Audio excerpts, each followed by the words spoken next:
নমস্কার বন্ধুরা, shout with Dipanjan চ্যানেলে আপনাদের সকলকে স্বাগত জানাই। আপনারা শুনছেন শ্রীমদর্শন। শ্রীমদর্শন 16টি খণ্ডে সম্পূর্ণ। ভগবান শ্রীরামকৃষ্ণদেবের অপার অনুগ্রহে এই গ্রন্থের প্রথম ভাগের প্রথম সংস্করণ 1366 বঙ্গাব্দে ও ইংরেজির 1960 খ্রিস্টাব্দে প্রকাশিত হইয়াছিল। তদবধি ভক্তগণের চাহিদাতেই একের পর এক সংস্করণ প্রকাশ করা সম্ভব হইতেছে। শ্রীমদর্শনের মূল আবেদন, গৃহে বাস করিয়া কি প্রকারে দেবভাবে জীবনযাপন করা যায়, কিভাবে বেদ বর্ণিত উপায়ে সুখ দুঃখ সমভাবে গ্রহণ করিয়া সংসারে শান্তিতে বাস করা সম্ভব হয়। এই পুস্তকে আছে পরমহংসদেবের ও মায়ের কিছু নূতন কথা, আর স্বামীজি প্রমুখ অন্তরঙ্গ সন্তানদের কথা, আর আছে কথামৃতকার দ্বারা কথামৃতর ব্যাখ্যা এবং শ্রীরামকৃষ্ণ জীবনালোকে উপনিষদ, গীতা, ভাগবত, পুরাণ, বাইবেল আদি শাস্ত্রের আলোচনা।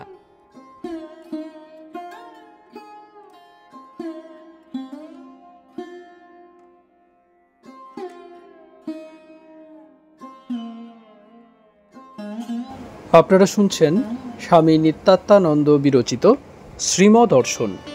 আজ 154তম পর্ব। আসুন আজকের পর্বটি আমরা শুরু করি।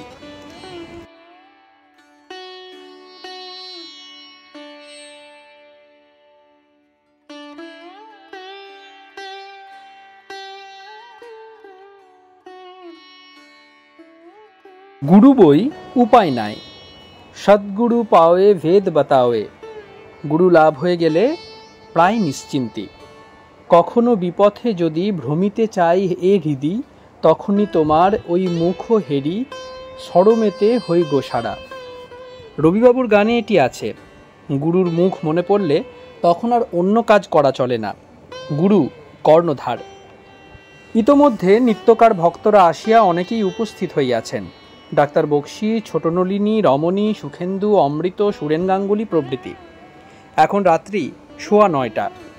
শ্রীম ফরিদপুরের ভক্তকে বলিলেন, আপনারা তো গান জানেন, গান না একটি গান। নূতন লোক আসিলে শ্রীম গান গাইতে বলেন।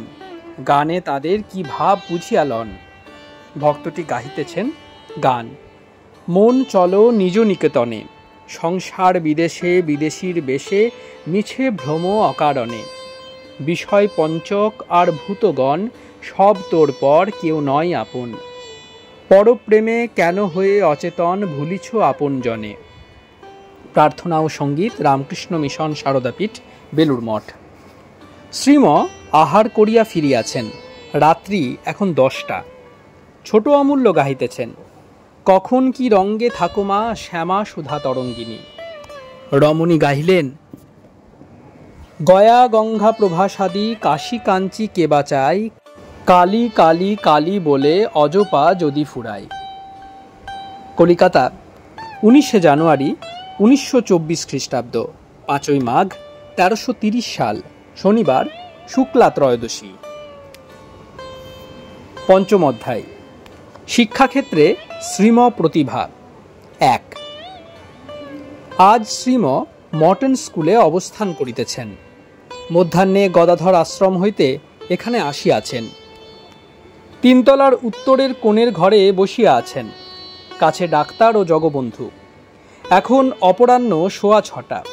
ডাক্তারের সঙ্গে কথা হইতেছে। ডাক্তার শ্রীমর প্রতি, ফি কি করে নেব ঠিক করতে পারছি না। বুঝতে পারি না কে ধনী কে গরিব। এমন অনেক কেস হয়, শেষে মনে কষ্ট হয়। আজ একটা কলেরার কেসে 20টা ইঞ্জেকশনের চার্জ করায় কলই দেয়নি।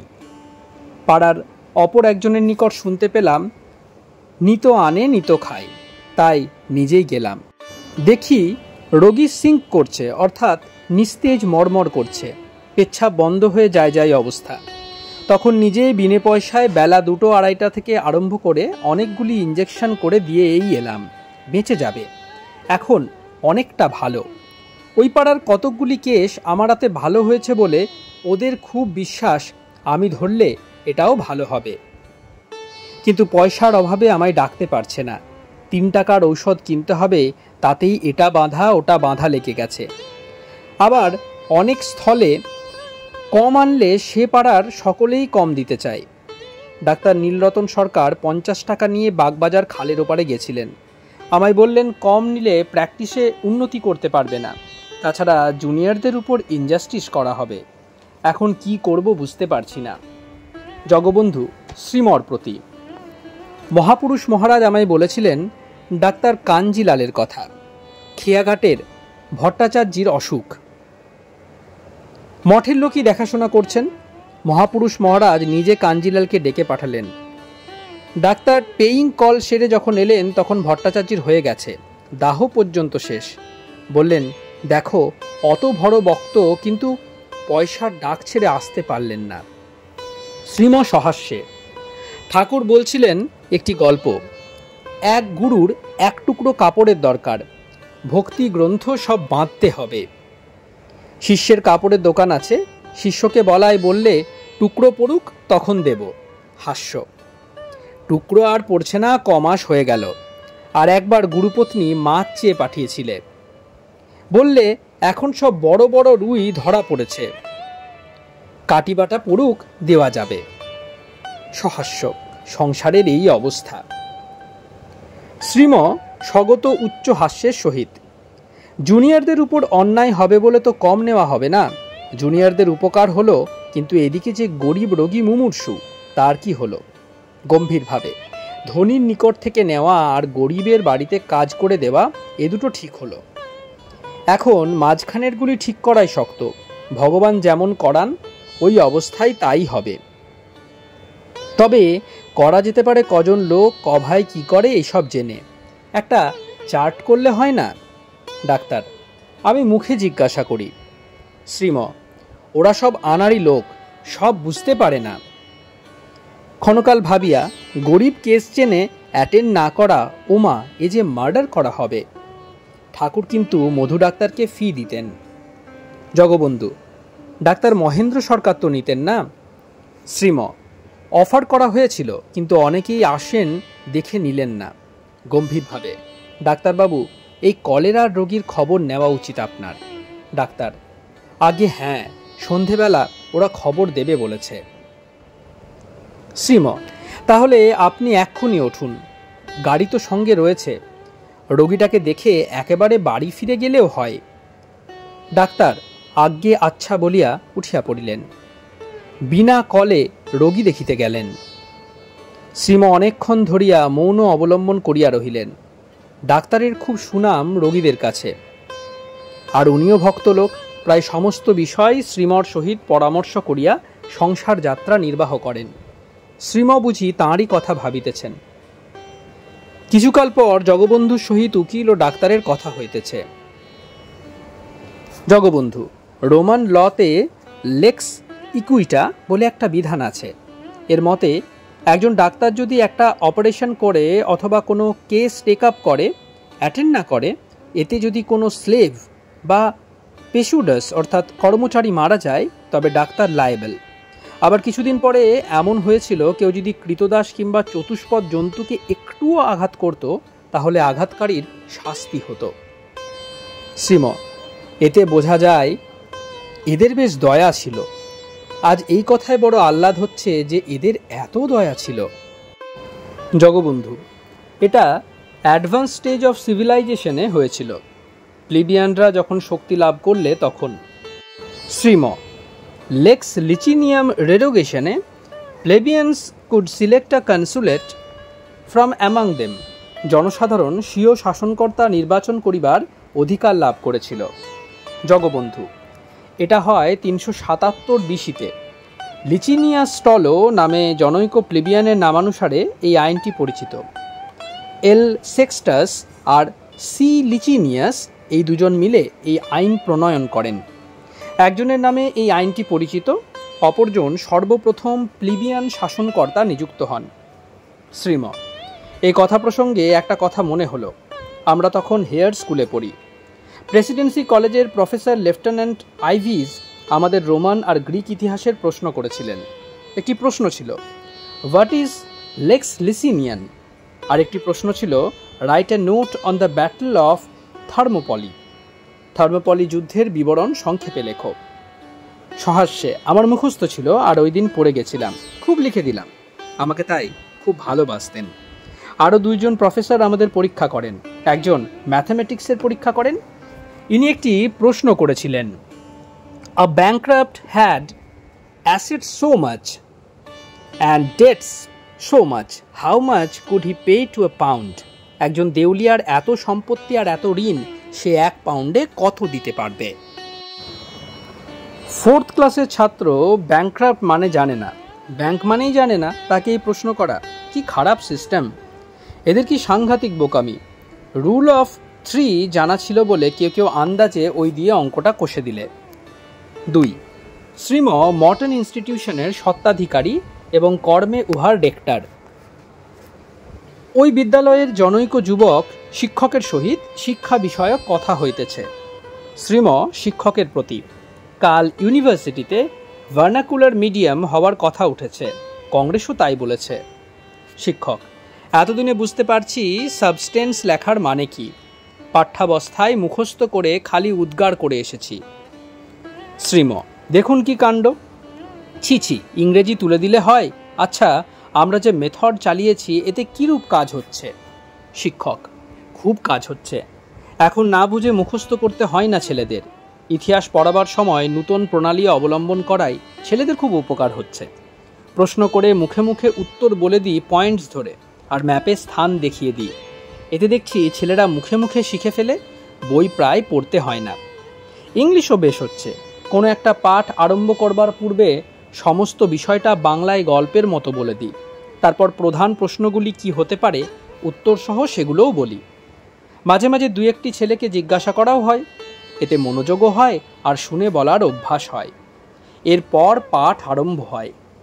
শ্রীম, এতেও ম্যাপ পয়েন্ট করাবেন স্থানের নাম থাকলে কিংবা লোকের নাম থাকলে। এতে চোখে দেখে কানে শুনে শিখে ফেলবে, অযথা মস্তিষ্ক ভার করতে হবে না। ইতিহাস, ভূগোল, সাহিত্য এইসব বিষয়ে ম্যাপ দেখিয়ে পড়ানো খুব ভালো। এতে আইডিয়া লোকালাইজড হয়ে যায়, ছবিতেও কাজ হয়। কানে শুনে মস্তিষ্কে চাওয়ার চাইতে চোখে দেখে কানে শুনে গেলে কাজ বেশি হয়। 2টি ইন্দ্রিয়ের কাজ হয় বলে। ঘটনা স্থানে যেতে পারলে আরও ভালো হয়, স্পর্শ হয়ে যায়। 5টা জ্ঞানেন্দ্রিয়ের যে কয়টা কাজে লাগানো যাবে, জ্ঞান লাভ তত সহজ হবে। মস্তিষ্কের কাজ বেঁচে যাবে। সন্দেশ কি লেকচার না দিয়ে তাকে চোখে দেখিয়ে নাকে শুকিয়ে মুখে দিলে ছেলে চট করে সন্দেশের জ্ঞান লাভ করবে। রস আর গন্ধ এ দুটোতে সব ঠিক করে দিবে সহজে। চক্ষু, কর্ণ, নাসিকা, জিহ্বা, ত্বক এই 5 ইন্দ্রিয়ের যতগুলি ব্যবহার করবে তত সহজ হবে জ্ঞান লাভ করা। সাবস্টেন্স কি করে লেখাচ্ছেন? শিক্ষক, একটা অংশের মোটামুটি সার কথা বাংলায় বলে দিই। ছেলেরা বাংলায় সেটা লিখে তারপর সেটার অনুবাদ করে ইংরেজিতে। বাংলায় চিন্তা করে ভাবটা শীঘ্র ধরতে পারছে দেখা যায়। ভাবটা ঠিক থাকলে ভাষায় প্রকাশের সময় কষ্ট কম হচ্ছে আর ভুলও কম হচ্ছে। শ্রীম, শুধু আমরাই যে বাংলায় আরম্ভ করে দিয়েছি তা নয়, এখন কলকাতা ইউনিভার্সিটিতেও সেই সম্বন্ধে আলোচনা করছে। এতে গ্রেটেস্ট অ্যামাউন্ট অফ ওয়ার্ক পাওয়া যায় শর্টেস্ট টাইমে আর ইজিয়েস্ট ওয়েতে। শ্রীম, বর্তমান শিক্ষা প্রণালীতে ছেলেদের মর্টালিটি খুব বেড়ে গেছে।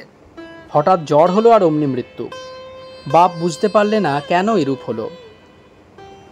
একে নিউট্রিশনের অভাব, তাতে আবার মুখস্থ করে করে মস্তিষ্ক দুর্বল হয়ে যাচ্ছে। তাতেই সমস্ত জীবনী শক্তির উপর ধাক্কা লাগছে। জীবনী শক্তি কম হয়ে যাচ্ছে, সামান্য আঘাতেই হয়ে যায়, রেজিস্ট করবার শক্তি থাকে না। তাতে এত সব অসময়ে মৃত্যু হচ্ছে। সমস্ত দেশের এই দুরাবস্থা। শুধু কি বাংলায়, সমস্ত ভারতে। একে অল্পাহার অনাহার, তার উপর অস্বাভাবিক প্রণালী শিক্ষায়। এই জন্য ছাত্রদের মৃত্যুর হার বেড়েছে। শিক্ষক, আজকাল ছোট ছেলেদের চশমা নেওয়াও বেড়ে গেছে খুব। শ্রীম, তা তো হলো, কিন্তু একেবারে যে মরে যাচ্ছে, ছি, ওই শিক্ষা প্রণালী সম্পূর্ণ তুলে দিতে হবে। এসব কথা রেকর্ড করতে হবে। ইংরেজি পড়বে, তার জন্য অত বড় মস্ত গ্রামার অর্থাৎ ব্যাকরণ পড়িয়ে কি লাভ? ম্যাট্রিকে এই কটা আছে: difference of meaning, appropriate preposition, parsing, শব্দের বিভিন্ন অর্থ, উপসর্গের প্রয়োগ আর পদান্বয়। আর কয়েকটা টেবিল মুখস্থ করলেই হলো।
আপনারা শুনছিলেন স্বামী নিত্যাত্মানন্দ বিরচিত শ্রীমদর্শন। আজ 154তম পর্বটি আপনাদের কাছে পরিবেশন করলাম। আমাদের ভিডিওগুলি কেমন লাগছে আমাদের জানান। কোনো সাজেশন থাকলে তাও আমাদের জানাতে পারেন। আমাদের ভিডিওগুলি লাইক করুন, আপনাদের বন্ধুবান্ধব ও পরিবার পরিজনদের মধ্যে শেয়ার করে দিন। শাউট উইথ দীপাঞ্জন চ্যানেলটি সাবস্ক্রাইব করুন এবং প্রতিনিয়ত বিভিন্ন আপডেট পাওয়ার জন্য বেল আইকনটি অবশ্যই প্রেস করবেন। অনেক অনেক ধন্যবাদ। নমস্কার, ভালো থাকবেন। জয় ঠাকুর, জয় মা, জয় স্বামীজি।